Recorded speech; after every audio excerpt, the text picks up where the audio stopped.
नमस्कार दोस्तों, स्वागत आप सभी का आपके अपने YouTube चैनल ऑनलाइन शिविर डीके। और आज हम देखने वाले हैं यहाँ पर सीटेट ऑनलाइन एग्जाम जनवरी 2023 के लिए, जो कि कंटिन्यू एग्जाम हमारी चल रही है। और उसी एग्जाम के लिए संस्कृत शिक्षा शास्त्र के कुछ प्रश्न आपके लिए लेकर आए हैं, जो कि आने वाली आपके सीटेट एग्जाम के लिए काफी हेल्पफुल रहने वाले हैं। तो जिस प्रकार के क्वेश्चन हमें देखने को मिलते हैं, उसी प्रकार के क्वेश्चन आज के इस वीडियो में हमने सिलेक्ट किए हैं। और चलिए देखते हैं आज के हमारे संस्कृत पेडागोजी संबंधित कुछ महत्वपूर्ण प्रश्न। दोस्तों यहाँ पर प्रश्न की पीडीएफ और साथ ही साथ प्रतिदिन एनालिसिस सीटेट एग्जाम का किया जाता है। और उसे प्राप्त करने के लिए आप जा सकते हैं आपके अपने Telegram group online study with DK में, और साथ ही साथ आपकी अपनी app online study with DK, दोनों पर आप इसे प्राप्त कर सकते हैं। और आपकी एग्जाम होती है तो आप यहाँ पर इस नंबर पर व्हाट्सएप के माध्यम से क्वेश्चन जो है वो यहाँ पर पहुंचा सकते हैं, और अन्य लोगों की मदद आप इसमें कर सकते हैं। तो चलिए बात करते हैं थोड़ा सा इंटरफेस की। ऑनलाइन स्टडी विद डीके के नाम से प्ले स्टोर पर आपको उपलब्ध हो जाएगी। लिंक नीचे डिस्क्रिप्शन में दिया है, उसे जाकर के आप चेकआउट कर सकते हैं। और यहाँ पर ऐप के अंदर क्या चीजें आपको देखने को मिलती है, तो यहाँ पर आपके लिए जो सीटेट ईवीएस रामबाण पीडीएफ है वो मिलेगी, जहां पर 2011 से 2022 तक के सभी प्रकार के जो नोट्स होंगे वो इसमें कंप्लीट आपको ये बुक मिलेगी। और साथ ही साथ 2011 से 2022 तक के 500 एमसीक्यू भी इसमें कंप्लीट आपको देखने को मिल जाएंगे। थ्योरी प्लस एमसीक्यू दोनों चीजें इसमें मिलेंगी, और ये आपके लिए यहाँ पर मात्र 49 में यहाँ पर दी गई है। इसी के साथ बात की जाए तो यहाँ पर आपके लिए कुछ टेस्ट भी हैं, जिनके माध्यम से आप अपना आकलन कर सकते हैं, और टेस्ट देकर भी आप यहाँ पर देख सकते हैं। और जल्द ही इसमें बाकी अन्य सब्जेक्ट के नोट्स भी हैं, वो इसमें लाए जा रहे हैं, उपलब्ध आपको करवाए जा रहे हैं। तो चलिए बात करते हैं अब आगे हमारे महत्वपूर्ण प्रश्नों की, और प्रश्न को देखते हैं, क्योंकि आज का वीडियो हमारा इन पर ही आधारित है। फर्स्ट क्वेश्चन की बात करें तो निम्नलिखितेषु किम उत्तम पाठ्य पुस्तकस्य तत्वपूर्ण मानदंड नास्ति। यहाँ पर प्रश्न जो है वो हमसे कह रहा है कि निम्नलिखित में से कौन सी एक अच्छी पाठ्य पुस्तक के लिए मूलभूत मानदंड नहीं है। यहाँ पर हमें देखना चार विकल्प हमारे सामने है, जिसमें है भाषा शब्द संग्रह, विषय वस्तु शैली चा योजना चा, मुद्रणम चा बंधनम चा। तो यहाँ पर भाषा की जो पाठ्य पुस्तक है उसके लिए यहाँ पर कौन सी, मतलब एक अच्छी पाठ्य पुस्तक के लिए मूलभूत मानदंड कौन सा इसमें नहीं है। तो देखिए, भाषा की एक पाठ्य पुस्तक जो होती है वो एक अच्छी पाठ्य पुस्तक हो, उसके लिए मानदंड हमारे होना चाहिए कि भाषा और भाषा शब्दावली उसमें हमें देखने को मिले, उसकी विषय वस्तु जो है वो हमें देखने को मिले, और उसकी जो शैली है, उसकी जो पाठ्य योजना है वो हमें अच्छी बेहतर मिले। अब यहाँ पर एक चौथा विकल्प मिलता है मुद्रणम चा बंधनम चा। ये यहाँ पर इस पाठ्य पुस्तक के लिए मूलभूत मानदंड नहीं होगा, जो कि ऑप्शन फोर्थ के रूप में होगा। तो यहाँ पर हमारा सही उत्तर जो होगा वो रहेगा ऑप्शन नंबर फोर्थ। आगे चलते हैं, अगला प्रश्न है। अगला प्रश्न थोड़ा सा मैं यहाँ पर, चलिए अब देखिए आगे अगला प्रश्न की बात करें तो अगला प्रश्न यहाँ पर है, काचिद अध्यापिका पंचमी कक्षायां स्वछात्रान् षड्वाक्यानां लघु परिच्छेदम द्विवार श्रोतुम कथयति। मतलब पांचवी कक्षा की एक शिक्षिका ने अपने छात्रों से 6 वाक्यों के एक छोटे पैराग्राफ को 2 बार सुनने के लिए यहाँ पर शिक्षिका कहती है। तदा सा तान चतुर्ण समहेषु तम परिच्छेदम पुनः लेखितुम कथयति। और उसके बाद वो अपने बच्चों से, मतलब जो स्टूडेंट्स हैं, उनसे उस अनुच्छेद को 4 के समूह में, है ना, चतुर्ण समहेषु पुनः लेखितुम कथयति, यानी कि उस अनुच्छेद को वो 4 के समूह में फिर से लिखने के लिए उनसे कहती है। स कथयति यत ते तम परिच्छेदम यथा संभव निकटतम लेखितुम शक्नुवन्ति। यानी कि शिक्षिका उनको कहती है कि वो उस पैराग्राफ को यथासंभव उतना ही निकट लिखने का प्रयास करें, या उतना ही करीब उसके लिख सकते हैं। परिच्छेदस्य वाक्यानि मूल रूपे भवन्तु इति न आवश्यकम इदम कार्यम किम कथयति। यानी कि परिच्छेद में वाक्य का मूल रूप का होना जरूरी नहीं है, और इस प्रकार का जो कार्य होगा शिक्षिका का, उसे हम क्या कहेंगे, उसे क्या कहते हैं। तो यहाँ पर देखिए, यदि हम इसे देखें तो ये रचनात्मक लेखनम है, या फिर श्रवणम भाषणम च, परिच्छेद से श्रुत लेखनम, या वाक्यना श्रुत लेखनम। तो देखिए यहाँ पर शिक्षिका जो है वो निश्चित रूप से परिच्छेद का लेखन करवा रही है, पर परिच्छेद का लेखन उन्होंने एक अलग तरीके से करवाया। 4-4 बच्चों के समूह बना करके फिर वो उसको पुनः वैसा का वैसा लिखने का प्रयास करते हैं, जितना हो सके संभव उसके निकट लिखने का प्रयास करवाती हैं। तो यहाँ पर ऑप्शन नंबर थर्ड जो होगा वो हमारा इसमें यहाँ पर उत्तर हो जाता है। तो यहाँ पर देखिए इस प्रकार की जो प्रक्रिया है जिसके तहत शिक्षिका इस प्रकार के कार्य करवाती है, तो यहाँ पर ये परिच्छेद लेखनम होगा, यानी कि परिच्छेद का श्रुत लेखनम हम उसको कह सकते हैं। चलिए आगे चलते हैं। अगला प्रश्न आता है, काचिद अध्यापिका पश्यति यत् केचन छात्रा भाषा अनुच्छेदानां विस्तृत व्याख्यां तथा वाक्य संरचनां अवगन्तुं काठिन्यम अनुभवन्ति। मतलब एक शिक्षिका जो है यहाँ पर देखती हैं कि उसके छात्र जो हैं वाक्य और भाषा, है ना, केचन छात्र यानी कुछ छात्र जो हैं वो भाषा अनुच्छेद की विस्तृत व्याख्या तथा वाक्य संरचना को समझने में कठिनाई महसूस करते हैं या अनुभव करते हैं। तदा तदा सा तेभ्य उत्तम शब्द संग्रहम ददाति एवं वाक्य रचनाया कौशल पूर्वकम अभ्यासम कार्यति। मतलब शिक्षिका उसके पश्चात क्या करती है कि फिर शिक्षिका उन्हें एक उत्तम शब्दावली एवं वाक्य रचनाएं जो है वाक्य संरचना कौशल पूर्वक उनका अभ्यास करवाती है। कंची कालम पश्चात सा छात्राणां काठिन्यम दूरीकर्तुं सक्षमा आसीत् सा कीदृशी मूल्यांकन पद्धति प्रयुक्तवती। मतलब कि शिक्षिका आगे फिर उनको जब इस प्रकार का अभ्यास करवा देती है तो कुछ देर के बाद वो छात्रों की जो कठिनाई होती है उस पर उसे दूर करने में सक्षम हो जाती है। तो शिक्षिका ने यहाँ पर कौन सी मूल्यांकन पद्धति का प्रयोग किया या उपयोग किया? निदानात्मक पद्धति, निर्माणात्मक पद्धति या संकलनात्मक पद्धति और स्थापनात्मक पद्धति। तो यहाँ पर हम कह सकते हैं शिक्षिका ने यहाँ पर निदानात्मक पद्धतियों का प्रयोग किया है, ऑप्शन नंबर फर्स्ट का, क्योंकि शिक्षिका ने जिस प्रकार के बच्चों की कठिनाई को महसूस किया और उसे दूर करने के लिए वहां उन्होंने उसी तरीके का उपयोग यहाँ पर किया और उसके बाद पाया कि छात्र जो है उनकी उसकी कठिनाई को उन्होंने दूर कर दिया है। तो ये यहाँ पर निदानात्मक पद्धति रहेगी। आगे चलते हैं। भाषायाम परीक्षाएं प्रारूप निर्माण काले निम्नलिखितेषु किम कार्यम आवश्यकम नास्ति। यहाँ पर हम कह सकते हैं कि प्रश्न हमसे जो कह रहा है कि किसी भाषा में परीक्षण का प्रारूपण करते समय या प्रारूप निर्माण करते समय निम्नलिखित में से किसकी आवश्यकता नहीं होती है? अध्यापनस्य उद्देश्यानां प्रामुख्यम, प्रश्नानां विविध रूपाणां प्रामुख्यम, काठिन्य स्तराणां प्रामुख्यम और विविध लेखन शैलीनां प्रामुख्यम। तो यहाँ पर हम कह सकते हैं शिक्षण के उद्देश्यों की प्रमुखता, प्रश्नों के विविध रूपों की प्रमुखता या फिर कठिन स्तर की प्रमुखता या फिर विभिन्न लेखन शैलियों की प्रमुखता। तो देखिए जब हम किसी भी भाषा परीक्षण का प्रारूप तैयार कर रहे हैं, उसका प्रारूप का निर्माण कर रहे हैं, तो उसमें हमें यहाँ पर विविध लेखन शैली नाम प्रामुख्यम यानी कि विभिन्न लेखन शैलियों की प्रमुखता की आवश्यकता नहीं होगी, ऑप्शन नंबर थर्ड। बाकी शिक्षण के उद्देश्य, विभिन्न प्रकार के प्रश्नों की प्रमुखता और कठोर स्तर के प्रश्नों की प्रमुखता का हमें इसमें ध्यान रखना होगा। तो फोर्थ विकल्प हो जाता है उत्तर। आगे चलते हैं। अगला प्रश्न आता है। अगला प्रश्न यहां पर है, कश्चिद अध्यापका कच्चिद शब्दान स्पष्टतया श्याम पटले लिखति छात्रस्य तान स्वलेखन पुस्तिकायां लिखन्ति वर्तनी शिक्षण प्रविधिषु निम्नलिखितेषु का प्रविधि सर्वोत्तमो अस्ति। तो यहाँ पर एक शिक्षक जो है, एक अध्यापक जो है, ब्लैक बोर्ड पर कुछ शब्द यहाँ पर लिखते हैं और छात्र उन्हें अपनी जो नोटबुक है, स्वलेखन पुस्तिका यानी कि स्वयं के लिखने की जो पुस्तिका है उसमें लिखते हैं। अब निम्नलिखित में से कौन सी वर्तनी शिक्षण की यहाँ पर सर्वोत्तम तकनीक है?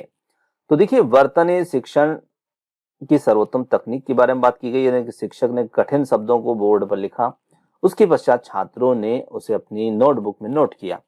तो यहाँ पर ये जो तकनीक है, क्रीड़ा प्रविधि, अभ्यास प्रविधि, प्रतिलेखन प्रविधि या श्रुत लेख प्रविधि। तो यहाँ पर हम कह सकते हैं कि ये जो तकनीक है ये यहाँ पर प्रतिलेखन प्रविधि, जिसे ट्रांसक्रिप्शन मेथड भी हम कह सकते हैं, ऑप्शन नंबर थर्ड जो होगा वो हमारा इसमें उत्तर होगा। आगे चलते हैं। कश्चित बालका भाषा शिक्षण निम्नलिखिता कठिनता अनुभवितुम दृश्यते। अब यहाँ पर फर्स्ट दिया है ए वाला, अक्षराणाम नामनाम ध्वनिनाम च शिक्षणे कठिताम अनुभवति, बी है उच्च स्वरेण वचने त्रुटि करोति, सी है वाक्याना शब्दाना व पठने दृष्टिबाधम अनुभवति, और डी है लेखन कार्य से समाप्तो भूयासाम कालम ग्रहति, बालका कस्य लक्षणानि प्रदर्शति।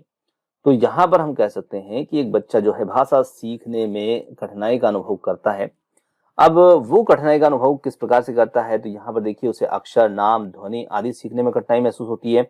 वह उच्च स्वर यानी कि जोर से पढ़ने में गलतियां करता है। इसी के साथ में वो वाक्य शब्द आदि को पढ़ने में भी यहाँ पर दोष का समय दृष्टि दोष का अनुभव करता है। और उसी के साथ में लेखन कार्य है ना, लेखन कार्य को पूरा करने में वो बहुत सारा समय लगाता है। तो ये बच्चा यहाँ पर कौन से लक्षण को दर्शाता है, तो देखिए यहाँ पर हमें दोष पहचानना है ना, कि विकार को पहचानना है, वाचन वैकल्य, लेखन वैकल्य या फिर शिक्षण अक्षमताया और शिक्षणार्थ भयस्य। तो यहाँ पर बच्चा जो है निश्चित रूप से कौन से विकारों को इसमें प्रदर्शित करता है, तो ये यहाँ पर डिसलेक्सिया को प्रदर्शित करेगा। फर्स्ट विकल्प जो होगा वो हमारा इसमें उत्तर होगा। चलिए आगे चलते हैं, अगला प्रश्न आता है फिर यहाँ पर, कश्चित् अध्यापिका लखनऊ इत्यस्मिन् विषये पाठं पाठयति, यदा छात्रा मुखपठनं समाप्नुवन्ति तदा सा छात्रान् निम्नलिखितान् प्रश्नान् पृच्छति। ए है यहाँ पर हजरतगंजा कोलाहलम पूर्णम किमर्थ नास्ति, और बी है यहाँ पर लखनऊ नवाबानाम नगरम किमर्थ कथ्येत। एतयो प्रश्न विशेषतां परिभाषितुं का श्रेणी उपयुक्तमा अस्ति। तो यहाँ पर देखिए शिक्षक ने एक पाठ पढ़ाया, लखनऊ वाला पाठ है ना, उस पाठ का नाम है लखनऊ। तो लखनऊ का पाठ पढ़ा रहे शिक्षक जब छात्र चुपचाप पढ़ना पाठ को समाप्त कर लेते हैं, है ना, यहाँ पर मुख पठनम समाप्त होती, तो जब शिक्षक छात्रों से प्रश्न पूछते हैं तो वो छात्रों से कौन से प्रश्न पूछते हैं, तो पूछते हैं कि हजरतगंज जो है वो उसमें कोलाहलपूर्ण क्यों नहीं था, या हजरतगंज जो था वो कोलाहलपूर्ण क्यों नहीं था। इसके साथ में लखनऊ जो है उसको नवाबों का शहर क्यों कहा जाता है।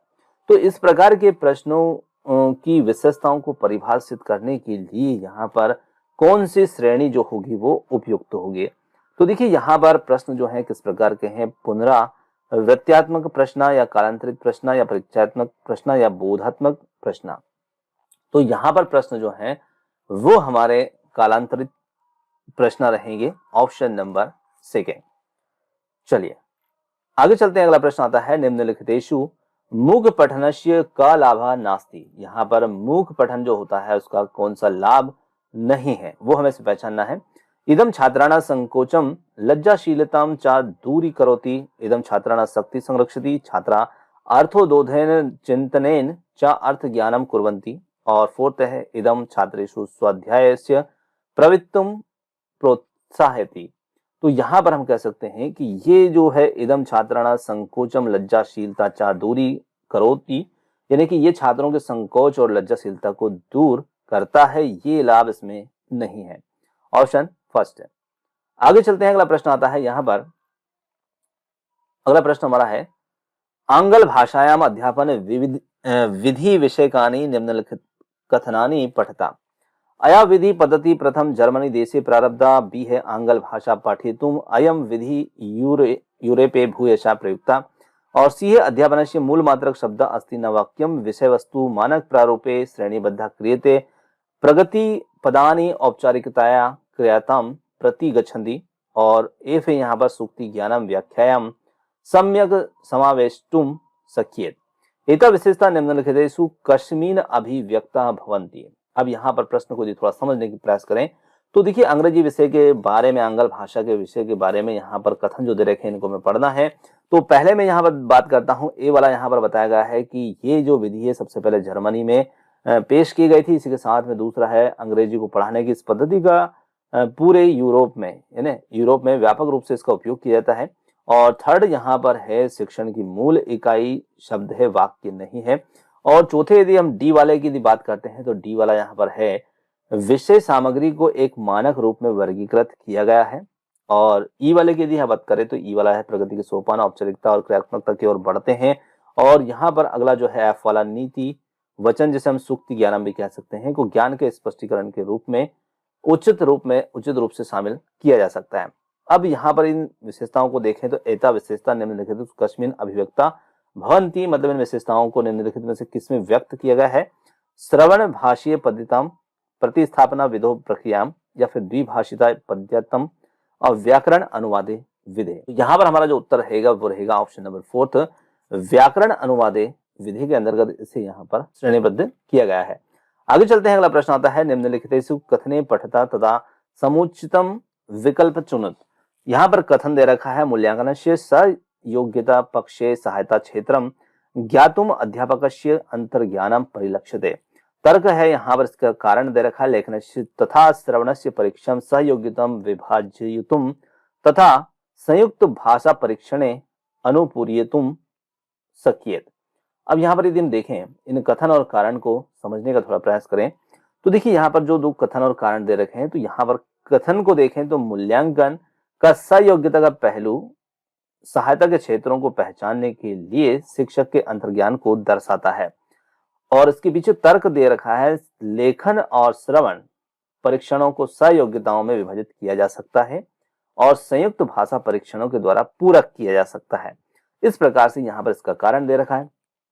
अब इसमें से कौन सा हमारा विकल्प सही है? ए सही है परंतु आर गलत है, ए आर दोनों सही है। ए आर यहाँ पर ए की सही व्याख्या करता है, और थर्ड है ए और आर दोनों सही हैं, है ना, और आर ए की सही व्याख्या नहीं करता है। और फोर्थ है ए सत्य है, ए असत्य है और परंतु आर सत्य है। तो देखिए यहाँ पर ए और आर दोनों सत्य हैं, परंतु यहाँ पर आर जो तर्क दे रखा है वो ए की यहाँ पर कोई सही व्याख्या नहीं करता है। तो विकल्प नंबर 3 जो होगा वो हमारा इसमें उत्तर होगा। आगे चलते हैं, अगला प्रश्न की बात करते हैं। तो अगला प्रश्न यहाँ पर है कश्चित् अध्यापका अर्ध पाठ्यम उच्च स्वरेण पठति तदा सा समूहबद्धान छात्रान स्वयं समापयितुम कथयति, ऐसा क्रीदसा प्रयोगा।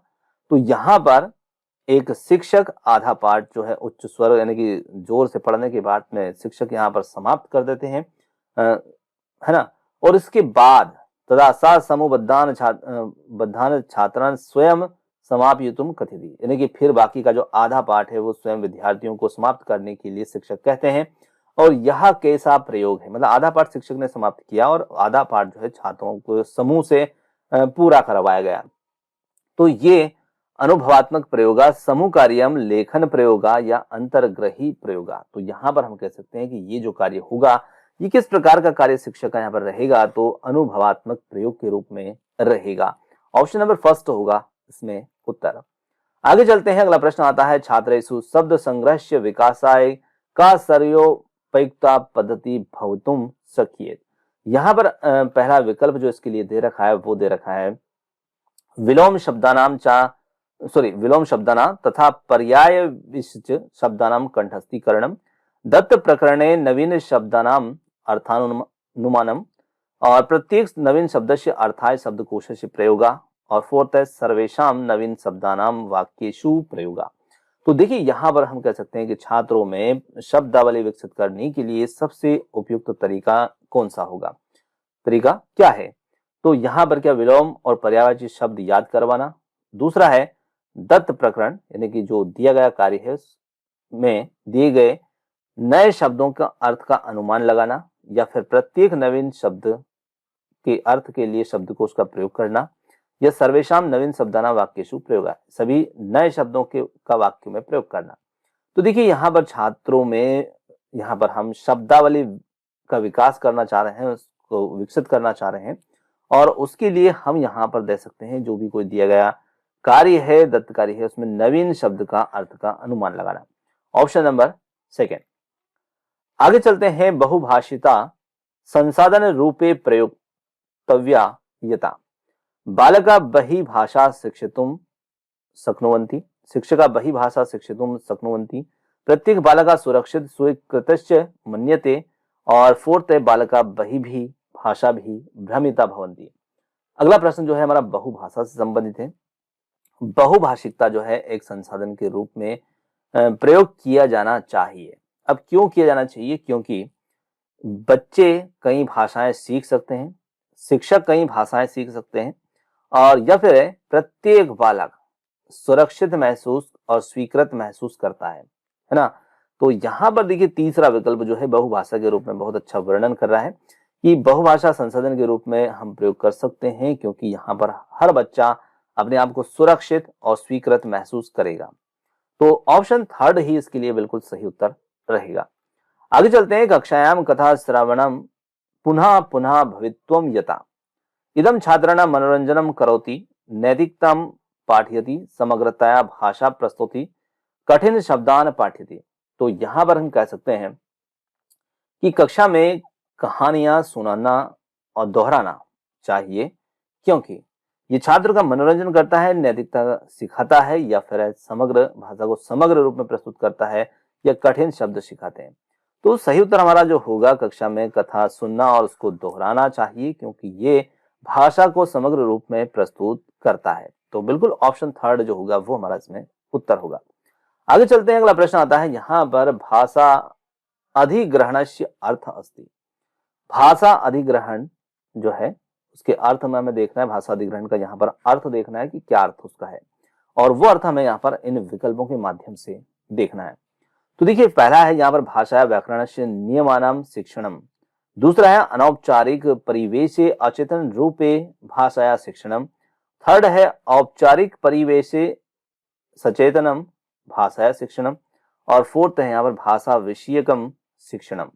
तो देखिए भाषा जब अधिग्रहण की बात की जाती है, भाषा अधिग्रहण ग्रहण के अर्थ की बात की जाती है, जिसे हम भाषा अर्जन भी कह सकते हैं।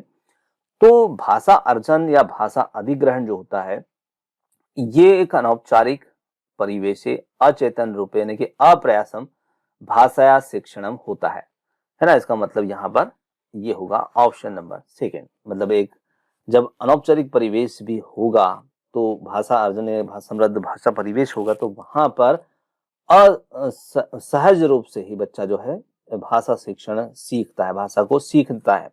तो ऑप्शन सेकेंड हमारा इसमें उत्तर होगा। तो दोस्तों यहाँ पर आज के जो क्वेश्चन मैंने लिए थे वो इतने ही क्वेश्चन इसमें लिए थे, क्योंकि थोड़ा सा संस्कृत में हम कहीं कहीं अर्थ की बात करते हैं, तो अर्थ के साथ में प्रश्न को देखने में थोड़ा सा समय ज्यादा लगता है, तो इसलिए मैंने कम क्वेश्चन यहाँ पर लिए थे। और क्वेश्चन आपको कैसे लगे आप कमेंट्स करके अपना सुझाव दे सकते हैं। आपने जो समय दिया उसके लिए बहुत बहुत धन्यवाद। Thanks for watching. मिलते हैं जल्दी ही एक और नए किसी वीडियो के साथ। धन्यवाद।